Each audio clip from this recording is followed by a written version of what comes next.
Hello everyone, मेरा नाम है असिस्टेंट प्रोफेसर नरेश कोरी और आप देख रहे हैं मेरा YouTube channel thermal engineering lecture series. दोस्तों, एट्थ सेमेस्टर जीटीयू के अंदर शुरू हो चुका है और एट्थ सेमेस्टर के अंदर हमारा एक सब्जेक्ट आएगा जिसका नाम है रिन्यूएबल एनर्जी इंजीनियरिंग। आज मैं अपने इस लेक्चर के अंदर आप लोगों को सिर्फ और सिर्फ R double E renewable energy engineering के सिलेबस के बारे में इंट्रोडक्शन देने वाला हूँ कि इस सब्जेक्ट के अंदर हम लोग क्या क्या पढ़ने वाले हैं, क्या क्या वेटेज होगा, किस तरह से जीटीयू के अंदर पूछा जाता है और इन फ्यूचर ये हमारे लिए किस तरह से हेल्पफुल हो सकता है। तो आप देख सकते हो लेक्चर की टीचिंग स्कीम कुछ इस तरह से होगी। 4 लेक्चर का सब्जेक्ट है, कोई प्रैक्टिकल नहीं है, सिर्फ थियोरिटिकल पोर्शन आएगा और एग्जाम्पल्स आएंगे। 4 क्रेडिट का सब्जेक्ट है, 70 मार्क्स एक्सटर्नल के, 20 मार्क्स और 10 मार्क्स आप लोगों के मिड सेम के। फिर प्रैक्टिकल मार्क्स आप लोगों के लिए कुछ भी नहीं है क्योंकि इसके अंदर कोई भी एक्सटर्नल वाइवा आप लोगों को देना नहीं है। तो शुरुआत करते हैं सिलेबस के स्टार्टिंग के साथ। सबसे पहला चैप्टर होगा आप लोगों का इंट्रोडक्शन, जो कि है scenario of renewable energy sources. Basic scenario के बारे में आप लोगों को जानना है कि क्या क्या आप लोगों को रिन्यूएबल एनर्जी सोर्सेज के तौर पर अवेलेबल है नेचुरली, और उसके क्या क्या बेनिफिट्स हम लोगों को मिल सकते हैं। उसकी कंपैरिजन होगी कि कन्वेंशनल और नॉन कन्वेंशनल। देखिए, रिन्यूएबल एनर्जी मतलब नॉन कन्वेंशनल एनर्जी सोर्सेज हो गए, जैसे कि सोलर एनर्जी है, विंड एनर्जी है, टाइडल एनर्जी है, हाइड्रो एनर्जी है, ठीक है, एक्सेट्रा एक्सेट्रा एक्सेट्रा। ऐसी सारी एनर्जीज जिसको हम लोग नॉन कन्वेंशनल एनर्जी सोर्सेज बोलते हैं, जिसका नाम यहाँ पर दिया रिन्यूएबल एनर्जी, जिसको हम लोग बार बार यूटिलाइज कर सकते हैं। तो उसके बारे में आप लोगों को पढ़ना है, फ्यूचर में एस्पेक्ट्स क्या क्या हो सकते हैं, कन्वेंशनल एनर्जी सोर्स के कंपैरिजन के साथ में इसका सबसे बड़ा बेनिफिट क्या क्या है। ठीक है, फ्यूचर में इसको आप किस तरह से और भी ज़्यादा बेनिफिशियल अपने खुद के लिए बना सकते हो, इसकी नीडिंग क्यों है, ये सारी चीज़ें आप लोगों को आपके फर्स्ट चैप्टर के अंदर पढ़नी है। सेकेंड चैप्टर जो होगा, जो कि है काफ़ी इंपॉर्टेंट चैप्टर, जिसका 40% तक का वेटेज है, as you can see. 22 hours का टाइमिंग है वैसे तो। Solar energy. वैसे तो सोलर एनर्जी आप सब लोग पढ़ चुके हो अपने फिफ्थ सेमेस्टर हीट ट्रांसफर के अंदर, रेडिएशन के बारे में पढ़ा था, जिसमें आप लोगों ने स्पेक्ट्रल डिस्ट्रीब्यूशन पढ़ा था, सोलर रेडिएशन के बारे में पढ़ा था, एनर्जी के बारे में पढ़ा था। लेकिन यहाँ पर थोड़ा और भी ज़्यादा डीप पे हम लोग पढ़ेंगे। जैसे कि आप लोगों ने radiation geometry, solar radiation geometry पढ़ी होगी, इंस्ट्रूमेंट आप लोगों ने आपके मैकेनिकल मेजरमेंट सब्जेक्ट के अंदर पढ़ा होगा, ठीक है, जो कि फोर्थ सेमेस्टर का सब्जेक्ट उसके अंदर आ चुका है। फिर आप लोगों ने सोलर रेडिएशन के लिए जो भी इक्विपमेंट हम लोग यूज़ करते हैं उसके डिज़ाइन के बारे में, उसके एप्लीकेशंस के बारे में, उसके वर्किंग के बारे में पढ़ा होगा, वो चीज़ हम लोग यहाँ पर पढ़ेंगे। सोलर एनर्जी है, सोलर एनर्जी किस तरह से कलेक्ट की जाती है, मतलब के कलेक्टर्स है, फिर उसके टाइप्स है, फिर कलेक्टर की क्या बोलते हैं एफिशिएंसी किस तरह से फाइंड आउट करनी है, अलग अलग टाइप के कलेक्टर किस तरह से काम करते हैं। ठीक है, जो आप लोग देख सकते हैं जैसे कि thermal analysis of liquid flat plate collector, air heater and cylindrical parabolic collector, solar energy thermal storage, etcetera etcetera etcetera, ये सारी चीज़ें आप लोगों को पढ़ना है। लास्ट में photovoltaic cell for power generation, solar cell modules and arrays, solar cell type, material application, advantage and disadvantage। Solar cell जो आप लोग बेसिकली पढ़ते थे, जिसको हम लोग हमारे टेक्निकल लैंग्वेज में दूसरी तरीके से सोलर पैनल भी कहते हैं। ठीक है, तो सोलर पैनल के बारे में दिया हुआ है। तो ये चैप्टर जीटीयू के अंदर एटलीस्ट 14 to 16 मार्क्स के वेटेज वाला है। इस चैप्टर के अंदर से आप लोगों को कम से कम 20 से 22 थियरी करनी है और उसमें से एटलीस्ट 3 से 4 थियरी के आने के पूरे पूरे चांसेस है। चैप्टर काफ़ी इंपॉर्टेंट है, चैप्टर लेंथी भी है और समझने लायक भी है।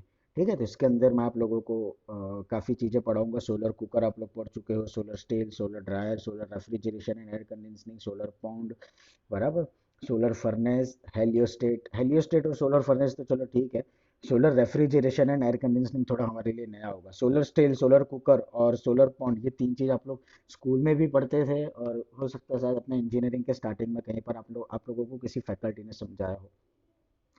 नेक्स्ट चैप्टर होगा आप लोगों का विंड एनर्जी। तो again wind energy basic concept के साथ में आप लोगों को इसके अंदर पढ़ना होगा।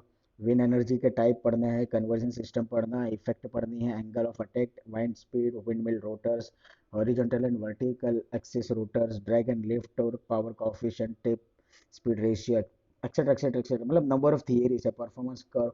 ठीक है, एक थियरी आएगी वेलोसिटी के बेस पर, मैक्सिमम वेलोसिटी किस तरह से फाइंड आउट की जा सकती है, वो इसके अंदर हमारे लिए इम्पोर्टेंट है। 22% का वेटेज है इस चैप्टर का भी। तो 22% के हिसाब से इसमें भी आप लोगों को आराम से एटलीस्ट 14 to 16 मार्क्स का पूछा जा सकता है। तो विंड एनर्जी भी हमारे लिए इम्पोर्टेंट चैप्टर होगा। नेक्स्ट होगा बायो एनर्जी।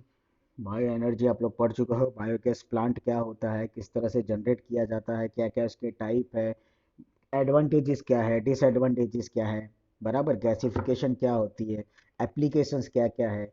ये सारी चीज़ें आप लोग अपने स्कूल लेवल पर भी पढ़ चुके हो। The same thing will be revised in this chapter even also. तो ये काफ़ी इजी चैप्टर होगा। उससे भी इजी चैप्टर होगा ocean energy, ocean thermal energy conversion system, OTEC। इसका प्रिंसिपल पढ़ेंगे हम, open system, close system, hybrid system पढ़ेंगे। एनर्जी फ्रॉम टाइड्स किस तरह से होती है वो पढ़ेंगे। साइट रिक्वायरमेंट क्या होती है, single and double basin plant क्या होता है, एडवांटेज क्या है, डिसएडवांटेजेस क्या है, ये सारी चीज़ें आप लोगों को मैं इसके अंदर सिखाऊंगा। चैप्टर का वेटेज होगा एटलीस्ट 7 मार्क्स। ठीक है, चैप्टर काफ़ी इंपॉर्टेंट है, बहुत ही ईजी है। इस चैप्टर में से सिर्फ दो थियरी पूछी जाती है, 4 या 3 मार्क्स में या तो फिर 7 मार्क्स में। बहुत ही ईजी है, इसको आपको स्किप नहीं करना है। नेक्स्ट, इसी के अंदर जियोथर्मल। जियोथर्मल मतलब जमीन के अंदर हम लोगों को जो एनर्जी मिलती है वो। तो इसके अंदर हम लोग पढ़ेंगे vapour and liquid dominated system, binary cycle, hot dry rock resources, magma resources, advantage disadvantage and application. बहुत ही छोटा चैप्टर है, हार्डली 1 या 2 लेक्चर का काम है। इसके अंदर भी आपको बेसिक थियरी पढ़नी है। एमएचडी का मतलब होता है मैग्नेटो हाइड्रोडायनामिक। ये चीज़ आप लोग अपने स्कूल में या तो फिजिक्स के अंदर पढ़ चुके होंगे कि मैग्नेट का यूज़ करके किस तरह से आप लोग पावर जनरेशन कर सकते हो। तो उसका कंसेप्ट और वर्किंग प्रिंसिपल आपको पढ़ना है। जियोथर्मल और एमएचडी दोनों के दोनों या तो एक दूसरे के और में होते हैं या तो फिर एक दूसरे के साथ में होते हैं। मतलब आप लोगों के पेपर्स के हिसाब से, जैसे क्वेश्चन 4 ABC के और में पूरा क्वेश्चन 4 ABC है, तो या तो ये दोनों और में होगा एक दूसरे के, या तो फिर एक ही क्वेश्चन के अंदर, मतलब कि क्वेश्चन 4 ABC के अंदर ही पूछा जाएगा। मतलब ये इंपॉर्टेंट चैप्टर है दोनों के दोनों। इन दोनों में से एटलीस्ट 3 3 या 4 4 मार्क्स की एक एक थियरी आप लोगों को पूछी जा सकती है, तो इसको आप लोगों को करना है, स्किप नहीं करना है। And the last one is economic analysis. मतलब कि क्या क्या कोस्टिंग आप लोगों की बैठेगी, इनिशियल एंड फाइनल कोस्ट क्या होगी, बेसिक डेफिनेशन इसके बारे में पढ़ाऊंगा मैं। प्रेजेंट वर्थ कैलकुलेशन, मतलब जब आप कोई सिस्टम को डेवलप कर रहे हो तो उसकी प्रेजेंटली आप लोगों की क्या वैल्यू बनेगी, उसको डेवलप करने के लिए कितना कोस्टिंग आप लोगों को करना पड़ेगा। फिर जो भी डेवलपमेंट आप लोग कर रहे हो पावर प्लांट का, उसको उसके लिए जो भी लोन लोगे उसकी रीपेमेंट एनुअल इंस्टॉलमेंट्स और एनुअल सेविंग्स के साथ किस तरह से करोगे, आप क्यूमुलेटिव सेविंग क्या होगी, लाइफ साइकिल कॉस्ट क्या होगी, economic analysis of add on solar system, solar system के लिए क्या होगी, पे बैक पीरियड क्या होगा, क्लीन डेवलपमेंट मैकेनिज्म क्या है। ये सारी चीज़ इकोनॉमिक एनालिसिस चैप्टर में पढ़ेंगे। क्लीन डेवलपमेंट मैकेनिज्म बहुत ही इंपॉर्टेंट टॉपिक है आप लोगों के लिए। और इकोनॉमिक एनालिसिस की बेसिक डेफिनेशन, जिसमें से आप लोगों को 3 या 4 डेफिनेशन पूछी जा सकती है। दोस्तों, ये चैप्टर 18% वेटेज यानी कि GTU के अंदर एटलीस्ट 10 मार्क्स का है। मोस्ट IMP चैप्टर है, आप लोगों को इसको करना ही करना होगा। ठीक है। नेक्स्ट, अगर प्रैक्टिकल नहीं है तो आप लोगों को इसके अंदर मॉडल्स बनाने हैं। वर्किंग मॉडल आप लोग बना सकते हो, डेमोन्स्ट्रेटिव मॉडल आप लोग बना सकते हो, जैसे कि सोलर वाटर हीटर है, सोलर एयर हीटर है, पायरेनोमीटर है, पिरेलियोमीटर है, सोलर PV सिस्टम है, विंड मिल है, बायोगैस प्लांट है, गैसीफायर है, solar cooker, etcetera etcetera etcetera. ये सारी चीज़ें आप लोगों को डेमोन्स्ट्रेटिव रूप में इक्विपमेंट के तौर पर एज अ प्रोजेक्ट या तो सब्जेक्ट का प्रोजेक्ट जिसको आप बोल सकते हो सबमिट करवाना होगा। अगर आप लोगों को बुक रिफ़र करनी है तो मैं सजेस्ट करूंगा आप लोग करो नॉन कन्वेंशनल एनर्जी रिसोर्सेज, शोभना सिंह, पियर्सन इंडिया। ये बहुत ही अच्छी बुक है, काफ़ी अच्छी बुक है। और अगर दूसरी कोई बुक करनी हो तो solar energy, principle of thermal collection and storage, ये भी आप लोग कर सकते हो। वैसे तो नॉन कन्वेंशनल एनर्जी रिसोर्सेज काफ़ी बेस्ट बुक रहेगी आप लोगों के लिए। और एक्टिव लर्निंग असाइनमेंट्स के अंदर आप लोगों को प्रैक्टिकल वर्क जो मैंने बोला पर बनाना है, डेमोन्स्ट्रेटिव मॉडल्स वो आएंगे और असाइनमेंट्स के क्वेश्चन आएंगे। तो दोस्तों, ये था REE, रिन्यूएबल एनर्जी इंजीनियरिंग के सिलेबस के इंट्रोडक्शन। अगर आप लोगों को किसी चैप्टर में और भी डिटेल में जानना हो, मतलब कुछ समझना हो कि क्या पूछा जा सकता है, तो मैं आप लोगों को ज़रूर बताऊंगा। अगर कोई क्वेश्चन हो तो मुझसे ज़रूर पूछिएगा। Thank you so much.